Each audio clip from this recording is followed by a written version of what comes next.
शहर की तंग गलियों में बसी एक पुरानी बस्ती, जहां हर कोई एक दूसरे को जानता था, वहीं हया नाम की एक मासूम और शरीफ लड़की अपने परिवार के साथ रहती थी। हया की परवरिश एक अच्छे मुस्लिम घराने में हुई थी और वह हमेशा अपनी इज्जत और पाकदिली का ख्याल रखती थी। लेकिन अचानक उसकी जिंदगी में एक भूचाल आ गया। हया की मां ने एक दिन उसे जबरदस्त उल्टियां करते देखा। शुरू में उन्होंने सोचा कि शायद वह बीमार है, मगर जब यह सिलसिला कई दिनों तक चलता रहा तो उसे डॉक्टर के पास ले जाया गया। रिपोर्ट्स आई और घर वालों के पैरों तले जमीन खिसक गई। हया गर्भवती थी। मां बाप का गुस्से से बुरा हाल था। उसके अब्बू ने गुस्से में कहा, बोल, ये नापाक हरकत तूने कब और किसके साथ की? हया तो जैसे इस इल्जाम को सुनकर पत्थर की मूरत बन गई। उसकी आंखों में आंसू थे, पर उसकी जुबान खामोश थी। वह खुद भी नहीं जानती थी कि यह सब कैसे हुआ। पूरा मोहल्ला इस खबर से हिल गया। हर ओर हया की बदनामी के चर्चे होने लगे। लोगों ने कहना शुरू कर दिया कि उसने किसी के साथ गुनाह किया है और अब अपने शर्मनाक सच को छुपाने की कोशिश कर रही है। लेकिन हया जानती थी कि उसने कभी कोई गलत हरकत नहीं की थी। मगर फिर सवाल उठता है, अगर हया ने कुछ किया ही नहीं तो वह गर्भवती कैसे हुई?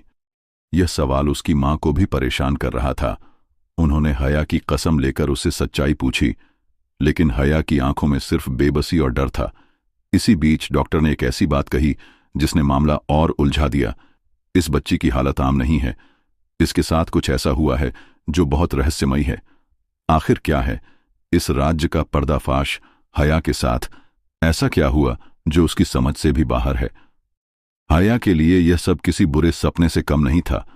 उसकी मां ने जब डॉक्टर की रहस्यमयी बात सुनी तो उनके होश उड़ गए। अब्बू का गुस्सा पहले से ज्यादा भड़क उठा। क्या मतलब है तुम्हारा? डॉक्टर साहब, कोई लड़की बिना मर्द के कैसे गर्भवती हो सकती है? अब्बू ने नाराजगी से पूछा। डॉक्टर ने गहरी सांस ली और धीरे से बोले, मैं खुद भी पूरी तरह से यकीन से कुछ नहीं कह सकता, लेकिन ऐसा लगता है कि हया के साथ कुछ ऐसा हुआ है जो आम तौर पर नहीं होता और टेस्ट करवाने होंगे। हया को कुछ समझ नहीं आ रहा था। वह रातों को जागती रहती, सोचती रहती, आखिर यह मेरे साथ हुआ कैसे? उसे न किसी से मोहब्बत थी, न उसने कभी कोई हरकत की थी। फिर यह सब कैसे मुमकिन था? इधर मोहल्ले में अफवाहें तेज हो चुकी थीं। लोग अलग अलग बातें कर रहे थे। कोई कहता कि हया झूठ बोल रही है, वह किसी को अपना राज नहीं बताना चाहती। तो कोई कहता, जरूर इसके साथ किसी ने जबरदस्ती की होगी। लेकिन हया जानती थी कि उसे कभी ऐसा कोई वाकया याद ही नहीं आया जिसमें उसने अपने होश खोए हों या उसके साथ कोई जबरदस्ती हुई हो। अचानक अजीब घटनाएं शुरू होने लगीं। एक रात हया अपनी मां के कमरे में बैठी थी कि तभी उसे ऐसा महसूस हुआ जैसे कोई परछाई उसके कमरे में आई हो। उसने डर कर इधर उधर देखा, लेकिन वहां कोई नहीं था। एक ठंडी हवा का झोंका उसके गालों को छूकर निकल गया। उसी वक्त घर की बिजली अचानक गुल हो गई। सब घबराए हुए थे। हया की मां ने कुरान उठाकर पढ़ना शुरू कर दिया। जैसे ही उन्होंने आयतुल कुर्सी पढ़ी, अचानक बिजली वापस आ गई। हया की हालत और खराब हो गई थी। वह हर रात अजीब अजीब ख्वाब देखने लगी। कभी उसे महसूस होता कि कोई उसे देख रहा है, कभी ऐसा लगता कि कोई फुसफुस रहा है। एक रात तो हद ही हो गई। हया ने अपनी आंखों के सामने आईने में एक साया देखा। लंबा, काला और अजीबो गरीब आंखों वाला वह चीख पड़ी। उसकी मां दौड़ कर आई, लेकिन जब तक वह आईना देखती वहां कुछ भी नहीं था। अब सवाल यह उठता है, क्या हया के साथ कोई जिन्न जुड़ चुका है या फिर उसके साथ वाकई कुछ अलौकिक हुआ है? क्या यह सब सिर्फ एक धोखा है या फिर कोई बड़ा राज छुपा हुआ है? हया की हालत दिन ब दिन बिगड़ती जा रही थी। वह चुपचाप बैठी रहती, कभी कभी अचानक डर कर चीख उठती। उसकी आंखों के नीचे गहरे काले हल्के पड़ चुके थे। वह अब रात में सोने से डरने लगी थी। मोहल्ले में अब उसके बारे में और भी अजीब अजीब बातें की जाने लगी। कुछ औरतें कहती, जरूर इस लड़की पर किसी जिन्न का साया है, तो कुछ कहती, इसने जरूर कोई ऐसा गुनाह किया है जिसकी सजा इसे मिल रही है। लेकिन हया खुद नहीं जानती थी कि उसके साथ आखिर हो क्या रहा था। उस रात हया अपने कमरे में अकेली थी। उसकी मां उसके पास ही दूसरे बिस्तर पर लेटी थी। सब कुछ शांत था, लेकिन अचानक हया को महसूस हुआ कि कोई उसके कमरे में चल रहा है। उसने धीरे से करवट बदली और देखा, कमरे के कोने में कोई खड़ा था। लंबा कद, काले कपड़े और उसकी चमकती हुई आंखें। वह वही साया था जिसे उसने आईने में देखा था। हया की सांसें थम गई, उसकी आवाज गले में अटक गई। वह चीखना चाहती थी लेकिन आवाज नहीं निकल रही थी। तभी उस परछाई ने धीरे धीरे अपना हाथ उठाया और हवा में कुछ लिखा। हया के बदन में झुर छुरी दौड़ गई। यह क्या था? यह कौन है और मुझसे क्या चाहता है? अचानक उसकी मां की आंख खुली। उन्होंने देखा कि हया पसीने से लथपथ बिस्तर पर बैठी कांप रही थी। हया, क्या हुआ? मां ने घबराकर पूछा। हया ने कांपते होठों से जवाब दिया, अम्मी, वो यहीं था, मैंने उसे देखा। मां ने फौरन कुरान उठाया और पढ़ना शुरू कर दिया। कुछ ही देर में हया थोड़ा शांत हुई, लेकिन उसकी आंखों में खौफ अब भी जिंदा था। डरावनी हकीकत सामने आने लगी। सुबह होते ही हया की मां उसे एक बुजुर्ग मौलवी साहब के पास ले गई। उन्होंने सब कुछ बताया और मौलवी साहब ने हया पर नजर डालते ही कहा, इस लड़की के साथ कोई इंसान नहीं बल्कि कोई जिन्न है। मां का कलेजा कांप उठा। मौलवी साहब, क्या कोई बुरी ताकत मेरी बेटी को नुकसान पहुंचा रही है? मौलवी साहब ने गहरी सांस लेते हुए जवाब दिया, बेटी, यह जिन्न कोई आम जिन्न नहीं है। यह इससे जुड़ चुका है और शायद यह उसी की औलाद को अपने अंदर पाल रही है। यह सुनते ही हया की मां की चीख निकल गई। या अल्लाह, ये क्या कह रहे हैं आप? हया सुन्न पड़ गई। उसकी आंखों से आंसू बहने लगे। नहीं, यह झूठ है, मैं यह सब नहीं मानती। लेकिन हकीकत यही थी, हया के गर्भ में किसी इंसान का नहीं बल्कि एक जन्नत रहा था। क्या हया इस दहशत से बाहर निकल पाएगी? आखिर यह जिन्ना क्या, इसकी सच्चाई कुछ और ही है? हया की दुनिया एक झटके में बिखर चुकी थी। वह अपनी मां के पास बैठी थी, मगर उसकी आंखें खाली हो चुकी थीं। मौलवी साहब की बातों ने उसकी जिंदगी को और भी बड़ा सवाल बना दिया था। क्या वाकई वह किसी जिन्न के बच्चे की मां बनने वाली थी? उसकी मां बार बार तौबा कर रही थी, दुआएं मांग रही थी, लेकिन हया को अब खुद पर शक होने लगा था। आखिर यह सब कैसे मुमकिन है? उसी रात हया अपने कमरे में लेटी थी। उसे नींद नहीं आ रही थी। दिमाग में बस एक ही सवाल घूम रहा था, अगर मैं गुनहगार नहीं हूं तो फिर यह सब क्यों हो रहा है? अचानक कमरे की खिड़की तेज हवा से झूलने लगी। वह उठकर खिड़की बंद करने गई, लेकिन जैसे ही उसने खिड़की बंद की, पीछे से एक ठंडी सांस उसके कानों को छू गई। हया, वह पलटी और एक साया उसके ठीक सामने खड़ा था। लंबा कद, सफेद आंखें और गहरी गूंजती हुई आवाज, डरो मत हया, मैं तुम्हें नुकसान नहीं पहुंचाऊंगा। हया की सांसें तेज हो गईं। वह चीखना चाहती थी, लेकिन आवाज नहीं निकल रही थी। तो तुम कौन हो? उसने कांपती हुई आवाज में पूछा। वह साया मुस्कुराया और धीरे से आगे बढ़ा। मैं वही हूं जो तुम्हारे साथ बरसों से है। तुम्हें देखता रहा, तुम्हारी हिफाजत करता रहा, और अब तुम मेरी हो चुकी हो। हया के पैरों तले जमीन खिसक गई। क्या मतलब? तुम्हें याद है जब तुम छोटी थी और एक कुएं में गिर गई थी? वह मैंने तुम्हें बचाया था। जब एक कार तुम्हें टक्कर मारने वाली थी, वह मैंने तुम्हें हटाया था। और जब कोई तुम्हारी तरफ बुरी नजर से देखता था, मैं उसे मार डालता था। हया की आंखें फटी रह गईं। मुझे तुमसे मोहब्बत हो गई थी हया, और अब तुम मेरी अमानत हो। तुम्हारे गर्भ में मेरा ही बच्चा है। क्या यह सच्चाई है या कोई खेल? हया कांप उठी। नहीं, यह नामुमकिन है। मैं इंसान हूं और तुम जिन्न, यह कैसे हो सकता है? वह हंस पड़ा। तुम समझ नहीं रही हो, मैं सिर्फ जिन्न नहीं हूं, मैं एक हाकिम जिन्न हूं। मुझे किसी इंसान को अपने नूर से नवाज का हक है, और तुम मेरी पसंद हो। हया बेहोश होकर जमीन पर गिर पड़ी। अब सवाल यह था, क्या वाकई हया किसी जिन्न की मोहब्बत का शिकार हो गई थी, या फिर इसके पीछे कोई और राज छुपा था? क्या हया इस मुसीबत से निकल पाएगी? हया के लिए यह सब किसी बुरे ख्वाब से कम नहीं था। जब उसकी आंख खुली तो वह अपने कमरे में थी, लेकिन उसके जिस्म में अजीब सा दर्द था, जैसे किसी ने उसे जकड़ कर रखा हो। क्या यह सब सच था या फिर महज एक छलावा? उसकी मां कमरे में आई और उसे होश में देखकर अल्लाह का शुक्र अदा किया। हया, तुम ठीक तो हो? तुम्हें कल रात अचानक बेहोश पाया था। उनकी आवाज कांप रही थी। हया कुछ कहने ही वाली थी कि अचानक उसे अपने हाथ पर एक अजीब निशान दिखा, जैसे किसी ने उसे अपनी पकड़ में लिया हो। रात होते ही हया फिर बेचैन हो उठी। उसकी आंखें बार बार कमरे के कोनों में जाती, जैसे कोई से देख रहा हो। अचानक खिड़की फिर से खुल गई। तेज ठंडी हवा कमरे में भर गई और हया की सांसें तेज हो गईं। तुम मुझसे दूर नहीं जा सकती हया, वही गहरी डरावनी आवाज। हया कांप उठी। कौन हो? तुम क्या चाहते हो? मुझसे अचानक वह साया सामने आया। मैं तुम्हारा मालिक हूं हया, तुम्हें मुझसे कोई नहीं छीन सकता। हया घबराकर कुरान शरीफ की ओर भागी, लेकिन जैसे ही उसने उसे हाथ में लिया, वह साया पीछे हट गया और दर्द से चीख पड़ा। क्या यह कोई इम्तिहान था? हया को अब यकीन हो चुका था कि उसके साथ कोई ताकतवर जन्नत में मोहब्बत थी, या फिर कोई बड़ी साजिश। मौलवी साहब को बुलाया गया। उन्होंने हया पर दम किया और कहा, बेटी, यह कोई आम जिन्न नहीं, यह तुम्हें अपनी बना चुका है, लेकिन हमें इसे हर हाल में हराना होगा।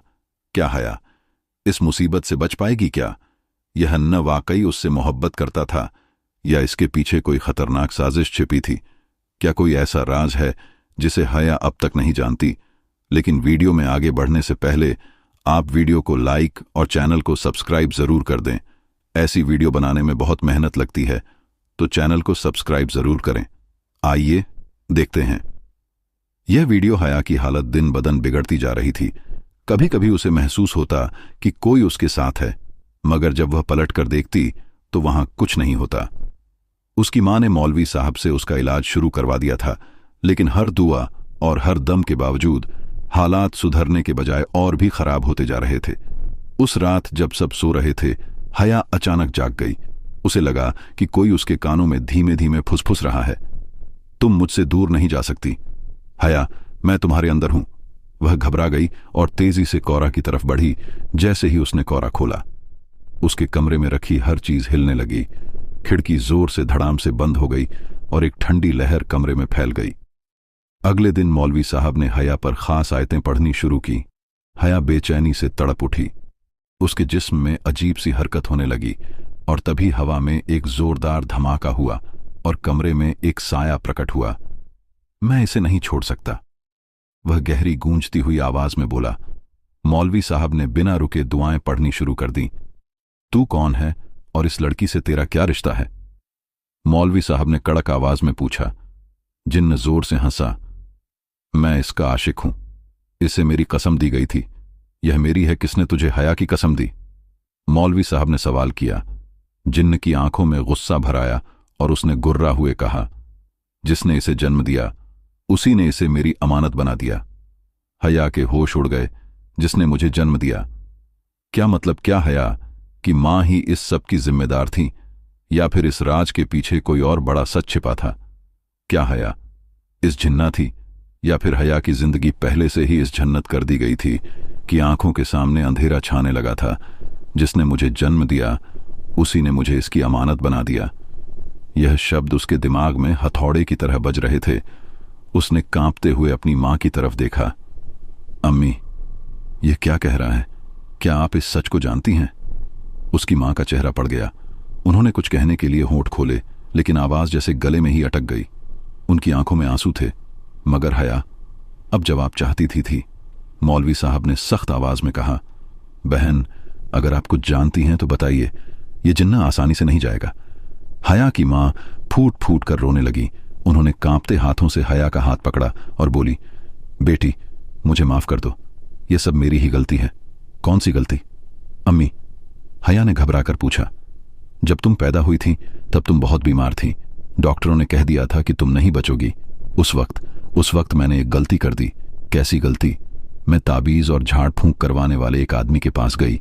उसने कहा कि अगर मैं तुम्हें एक जिन्न के सुपुर्द कर दूं तो वह तुम्हारी हिफाजत करेगा और तुम जिंदा रहोगी। हया की कगरबानी पहले से तय थी।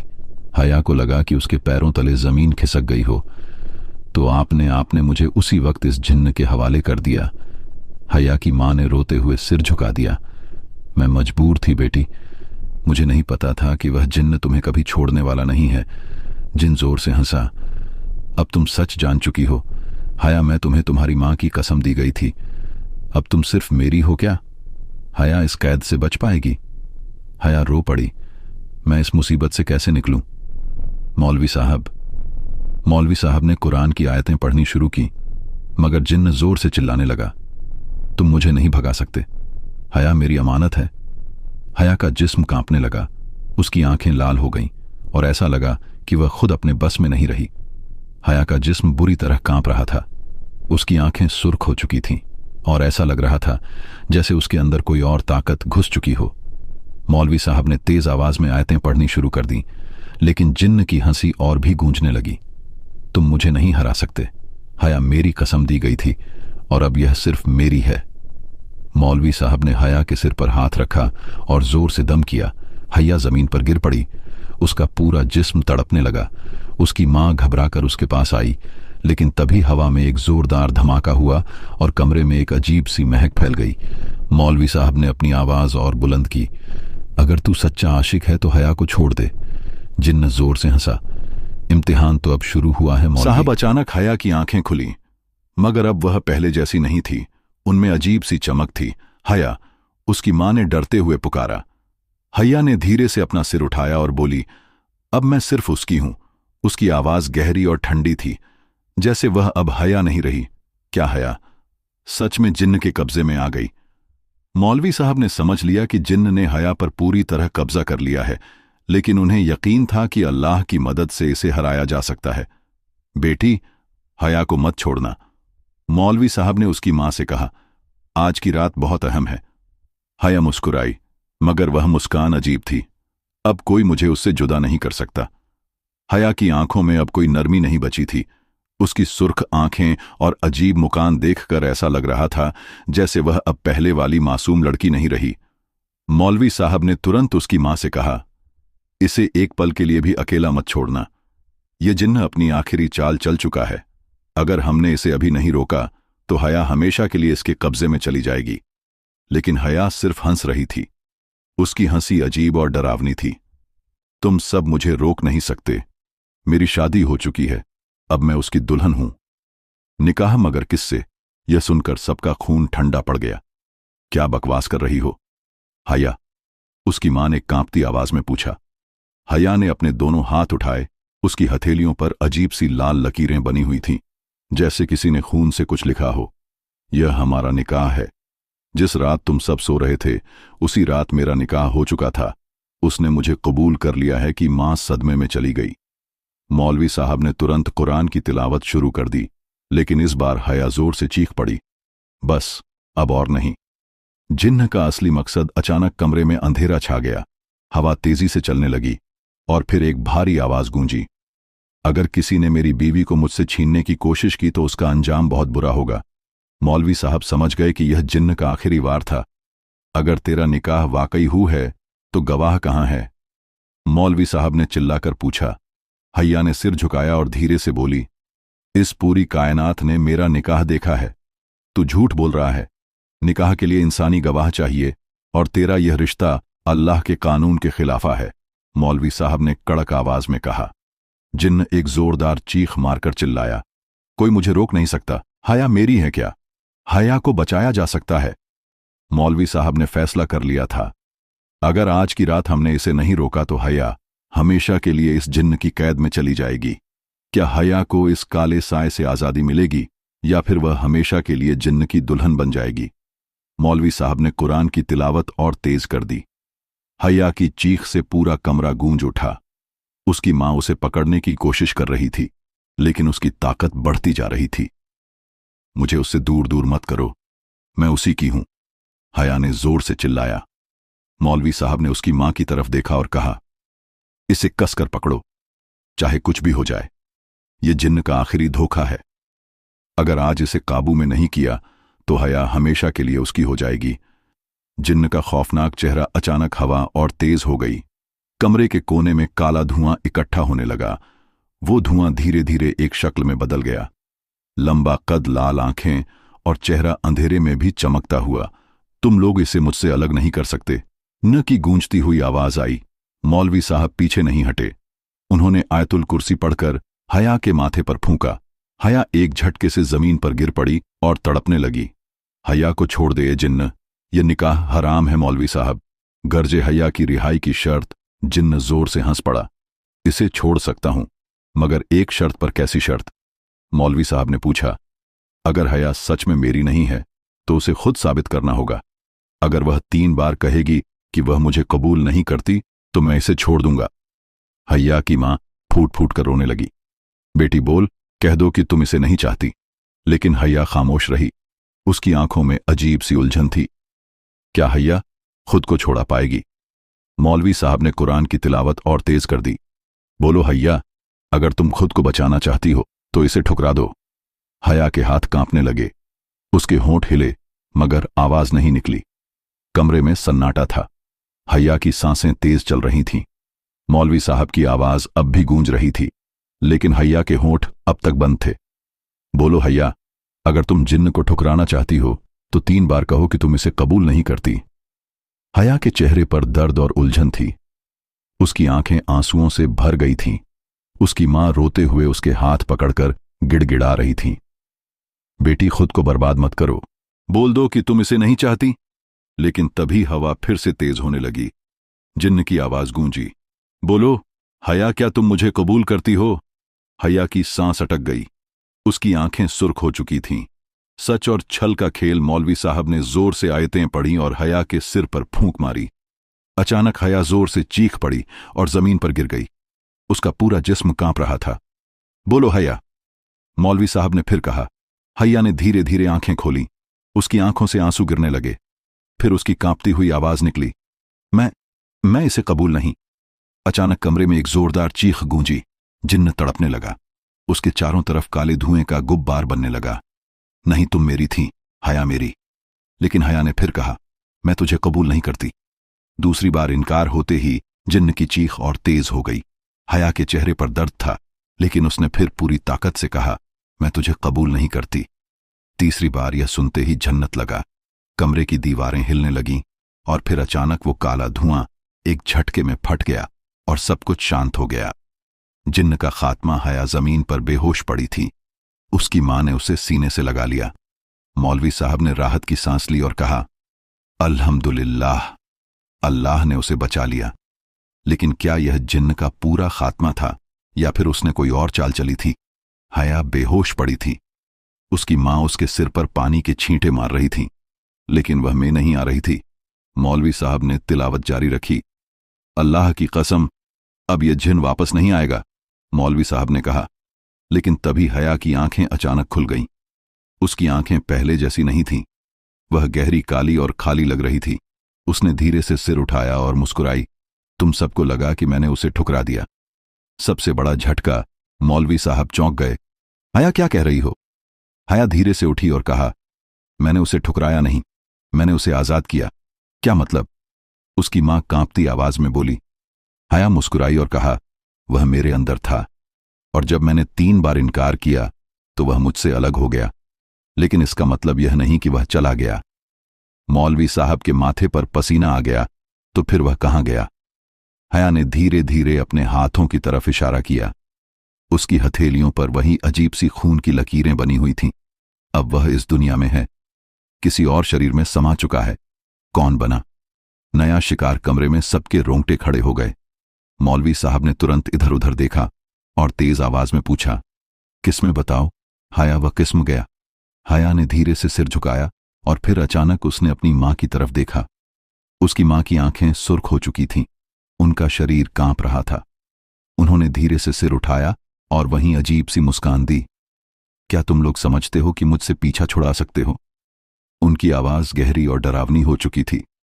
मौलवी साहब ने पीछे हटते हुए तिलावत शुरू कर दी, लेकिन बहुत देर हो चुकी थी। क्या अब कोई बच पाएगा? हया अब भी मुस्कुरा रही थी। अब मेरी मां उसकी दुल्हन है। कमरा एक झटके में अंधेरे में डूब गया। मौलवी साहब जोर से आयतें पढ़ने लगे, लेकिन हवा तेज हो चुकी थी और फिर दरवाजा जोर से बंद हो गया। कहानी खत्म, या शायद अब असली खेल शुरू हुआ था। अगर आपको यह कहानी पसंद आई तो लाइक करना मत भूलें। क्या आप जानना चाहते हैं कि आगे क्या हुआ? तो चैनल को सब्सक्राइब करें और नोटिफिकेशन बेल को ऑन करें, क्योंकि